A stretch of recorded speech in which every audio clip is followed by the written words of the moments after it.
जय हिंद साथियों, स्वागत है आप सभी का एजुकेशन के एट 6 में। रुख करते हैं बिहार की तरफ। दोस्तों, बीपीएससी के तरफ से ये टीचर रिक्रूटमेंट का दूसरा चरण चल रहा है, जहां पे आपको बता दें कि अपने अंतिम चरण में है। कल देर रात यहाँ पे 4 नोटिफिकेशन दिए गए।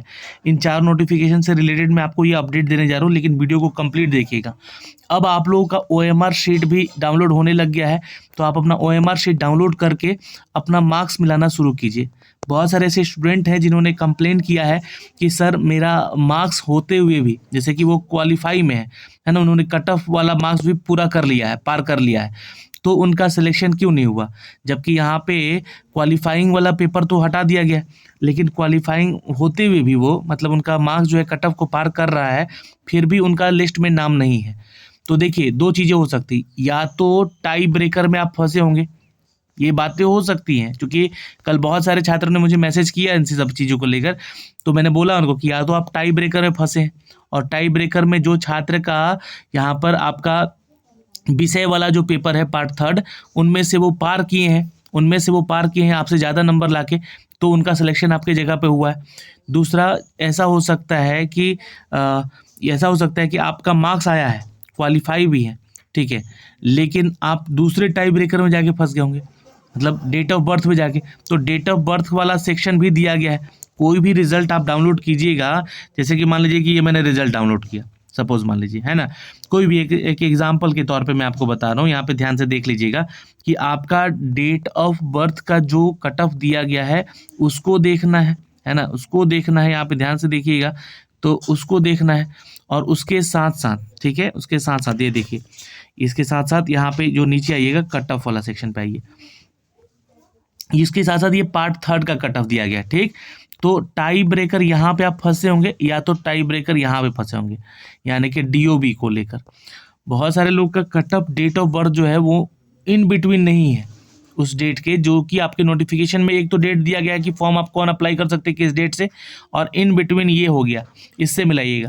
तो इन बिटवीन अगर आप नहीं है उस डेट के, तो बाहर हो सकते हैं लिस्ट से।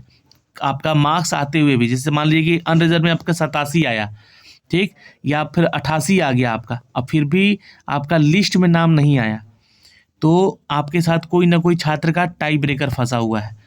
अब ये कैसे पता चलेगा कि सर टाई ब्रेकर है या नहीं है? तो आप इसके लिए जो है कांटेक्ट कर सकते हैं बीपीएससी को भाई, ठीक है। ये जानकारी पहली चीज़ है, ठीक। वैसे आपको जानकारी जेन्युइन मिल जाएगी वहाँ से कि क्यों नहीं हुआ। हो सकता है कि आपके कंप्लेन करने से, आपत्ति करने से, हो सकता है कि आयोग आपको मौका मिल जाए, दे दे यहाँ पे। तो ये चीज़ें हैं, ठीक। अच्छा, चलिए आगे बढ़ते हैं, जो अपडेट आए हैं उनके ऊपर बात करते हैं। तो ये जो आया है अपडेट दोस्तों, ये जैसे कि आप लोग देख पा रहे हैं, ये 49 लोगों का एक लिस्ट दिया गया है। ये कैसा लिस्ट है? ये वैसा लिस्ट है, ये वैसे लोगों का लिस्ट है, ये वैसे लोगों का लिस्ट है जो कि 49 छात्रों का लिस्ट है जिन्होंने आजीवन बैन कर दिया गया है। इनको क्यों बैन किया गया है सर? कारण इनके पीछे देखिए, इनका नाम भी दिया गया है, इनका पिता का भी नाम दे दिया गया है, इनका डेट ऑफ बर्थ भी दे दिया गया। तो ये वो ऐसे लोग हैं, अब देख सकते हैं आप लोग, ये ऐसे लोग हैं। 93 का डीओबी है, 96 वाला डीओबी है, 92 का है, 98 का है डीओबी, 95 का डीओबी है, 99 का डीओबी वाला भी है, सब है ना। ये ऐसे लोग हैं जो कि पढ़ाई नहीं किए हैं लोग। पहले चीज़ तो मैं डेट ऑफ बर्थ क्यों बता रहा हूँ, क्योंकि ये तो अभी इनका शुरुआत है। अगर देखिएगा तो इनका जो अगर देखिएगा तो इनका कंपटीशन का शुरुआत है, अपने जीवन में ये कुछ कर सकते हैं, लेकिन ये डिपेंडेंट है अपने बाप पे। अपने बाप को भी ये नाम खराब किए, नाम दे दिया गया इनका यहाँ पे, ठीक। अपने बाप पे ये डिपेंडेंट है, और ये गलती इनके बाप की भी नहीं है। यहाँ पे अगर गलती देखें तो इन छात्रों की नहीं, इनके बाप की ही है, क्योंकि वो ही लोग तैयार रहते हैं पैसा फेंकने के लिए। तो ये पैसा फेंक कर नौकरी करना चाहते हैं, ठीक है। तो ये 49 ही लोग हैं, वो ऐसा हो नहीं सकता है, ये संख्या और ज़्यादा हो सकती है। अभी तो छानबीन में आयोग को ये चीज़ें मिलेंगी। आयोग को यहाँ पर 49 की जगह पे हो सकता है कि 100 लोगों का लिस्ट मिल जाए, ऐसे 100 लोग जो कि पैसे देकर जो है अपनी नौकरी पाना चाहते थे। फिलहाल ये 49 लोग ही मिले हैं इनको, लेकिन हो सकता है कि वैसे और 2 4 10 लोग होंगे या 50 लोग होंगे ऐसे जो कि इस लिस्ट में नहीं है, लेकिन वो नौकरी के लिए अप्लाई किए, उनका नौकरी हो गया, अब वो जॉब करेंगे।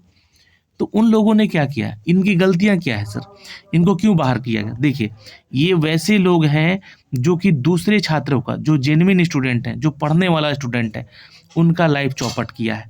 उनका फ्यूचर खराब किया, उनकी जगह ये अपना सीट रिजर्व करवाया है।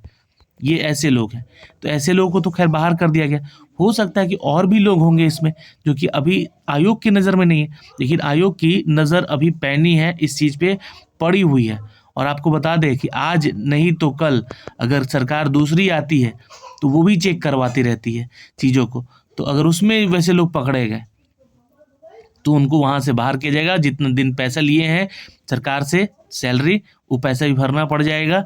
तो ये देख सकते हैं, मतलब ये कितने 97, 98, 94, 95 वाले छात्र हैं। अभी तो इनका फ्यूचर शुरू हो रहा था और शुरुआत में ही सोच रहे थे कि नौकरी, पैसा दे के अपना नौकरी ले लें। तो फंस गए हैं ऐसे स्टूडेंट, चले गए हैं। अब ये जाएंगे, इनको तो सज़ा देना चाहिए, वैसे तो बैन नहीं करना चाहिए, इनको सज़ा देना चाहिए। 6 महीने का भी जेल कर देना चाहिए, साथ में आजीवन बैन तो हो ही गया है, पर 6 महीने का जेल भी कर देना चाहिए मेरे अनुसार। तो ये एक जानकारी है दोस्तों, इंपॉर्टेंट अपडेट था यहाँ से। फिर एक जानकारी है दोस्तों जो कि मैंने अभी आपको लिस्ट दिखाया, ये रिवाइज रिजल्ट दिया गया। ये BC EBC डिपार्टमेंट के छात्रों का रिवाइज रिजल्ट है हिंदी का, जहाँ पर आपका अब कटअप जो है 87 चला गया। आप लोग चेक कर सकते हैं जाके इसको, जो भी इससे संबंधित छात्र हैं। एक अपडेट और है यहाँ पर जो कि इम्पॉर्टेंट है। जो छात्र देखिए इम्पॉर्टेंट इसलिए है कि यहाँ पर ये टीचर रिक्रूटमेंट से है कि जो छात्र, जैसे कि मान लीजिए कि आप लोगों ने अपना फॉर्म भरते समय कुछ डॉक्यूमेंट जो है इनकरेक्ट डाल दिया है ना, तो ये उनके लिए है जो कि शिक्षा विभाग यानी कि एजुकेशन डिपार्टमेंट, पिछड़ा और अति पिछड़ा विभाग BC EBC डिपार्टमेंट है ना, और SC ST डिपार्टमेंट से अपना जो है फॉर्म भरे थे क्लास 1 से लेकर 12 तक के लिए। तो जो सफल हो चुके हैं अब उनकी बात हो रही है। अपलोड किए गए दस्तावेज अगर त्रुटिपूर्ण है, मान लीजिए कि आप लोगों ने अपना कोई डॉक्यूमेंट डाला और वो डॉक्यूमेंट कटा हुआ है, ठीक है, या फिर आप लोगों ने कोई डॉक्यूमेंट डाला वो ब्लरी है ना, तो वैसे डॉक्यूमेंट्स को है ना, अपठनीय डॉक्यूमेंट को, सही दस्तावेज को आप 3 जनवरी से 7 जनवरी तक अपलोड कर सकते हैं, जो लोग सक्सेस है, मतलब कि पास हो चुके हैं।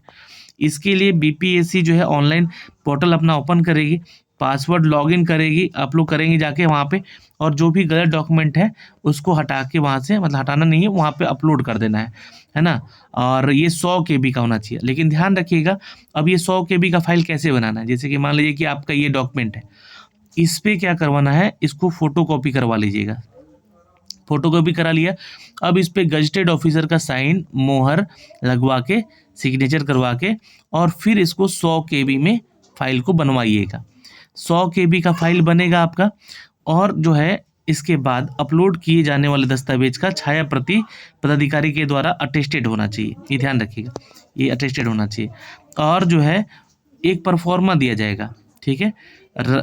साथ ही अपलोड करते समय राजपत्रित पदाधिकारी का नाम, पदनाम और पदस्थापन, ठीक है, नाम आपका जो है पोस्ट का नाम और कहाँ पे वो पोस्टेड है, संपर्क संख्या यानी कि मोबाइल नंबर अंकित करना सुनिश्चित करेंगे। ये एक परफॉर्मा दिया जाएगा आप लोग को, है ना, जब आप लोगों को 3 तारीख को लिंक खुलेगा, या हो सकता है कि इसी पे करवाना हो।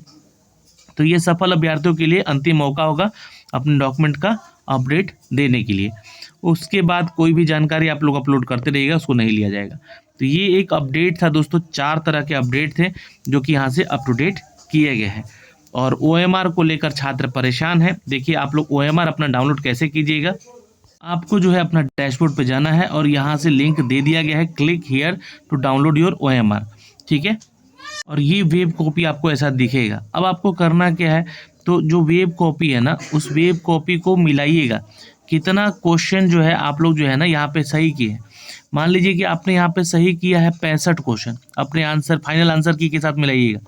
65 क्वेश्चन सही किया है, आपका कट ऑफ गया है आपकी कैटेगरी में 49 या 50, ठीक, तो आप तो पास हो गए, आपको पास करना चाहिए। लेकिन लिस्ट में आपका नाम ही नहीं है, लिस्ट में नाम ही नहीं है, तो आपको आपत्ति करना होगा, ठीक है। आपत्ति करने का समय दिया जाएगा, है ना, और शायद दिया भी गया है ना। लास्ट टाइम आपको लगता है कि आपको रिजल्ट को लेकर कोई आपत्ति करना है तो नोटिस दिया गया था शायद, है ना, कि 27/2023 को लेकर जो भी छात्र यहाँ पे इस परीक्षा में पार्टिसिपेट किए हैं, परीक्षा फल से संबंधित कोई शिकायत या आपत्ति हो तो शपथ पत्र के माध्यम से आपको एक शपथ पत्र मिलेगा। शपथ पत्र के माध्यम से अभ्यर्थी वेबसाइट पे लॉगिन होकर, है ना, अपना यूज़र ID पासवर्ड से जो है डैशबोर्ड पे जाके 3 जनवरी से 13 जनवरी के बीच आप आपत्ति दर्ज कर सकते हैं। तो OMR को लेकर कोई समस्या है तो आप यहाँ से आपत्ति 3 तारीख से कर सकते हैं। ठीक है, तो ये बड़ी जानकारियाँ थी जो दोस्तों हमने आप तक साझा की हैं। कोई भी आपका डाउट है तो प्लीज़ कमेंट सेक्शन में कमेंट करके पूछ लीजिएगा। जय हिंद।